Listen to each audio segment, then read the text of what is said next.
पहलगाम घटना के बाद जो आपका सीज फायर हुआ, सीज फायर के बाद जब मध्य प्रदेश सरकार के एक मंत्री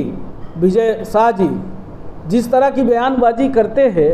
वो बयानबाजी जिस तरह से पाकिस्तान के आतंकियों की बहन बताकर हमारी देश की फौज का अपमान करते हैं, जो हम समझते हैं कि हमारी देश की सेना से बड़ा कोई भी नहीं है, और आज वो खुलेआम घूम रहे हैं।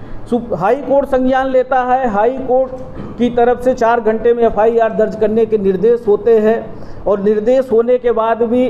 राज्य सरकार जिस तरह से FIR दर्ज करती है उससे हाई कोर्ट संतुष्ट नहीं होता है, दोबारा संज्ञान लेता है, और संज्ञान लेने के बाद जो धाराएं लगी हैं IPC 152 देश की संप्रभुता को खतरे में डालना, IPC 196 धर्म या समुदाय के बीच वैमनस्य फैलाना,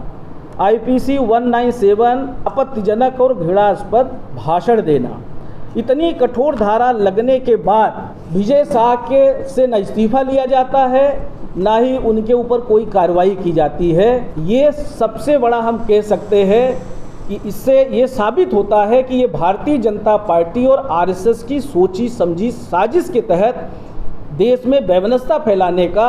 और राजनीतिकरण करने का काम करने की कोशिश की गई है। जिस तरह से महू हमारा सैन्य का बहुत बड़ा कैंप है, और महू में इस तरह का आयोजन करके और वहाँ पे जिस तरह से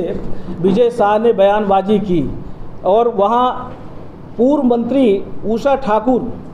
जो विधायक भी हैं वो बैठी रहती हैं, वो भी तालियां बजाती है, मुस्कुराती है। एक महिला का अपमान हो रहा है, पूरे सेना का अपमान हो रहा है, और वहाँ भाजपा के नेता बैठ के तालियां बजा रहे हैं, ठिठोलियां लगा रहे हैं। इससे अंदाज़ा आप लगा लीजिए कि RSS और ये भाजपा की सोची समझी साजिश है। अगर सोची समझी साजिश नहीं होती तो आज विजय शाह सलाखों के पीछे होते, जेल में होते, उनका इस्तीफा ले लिया गया होता।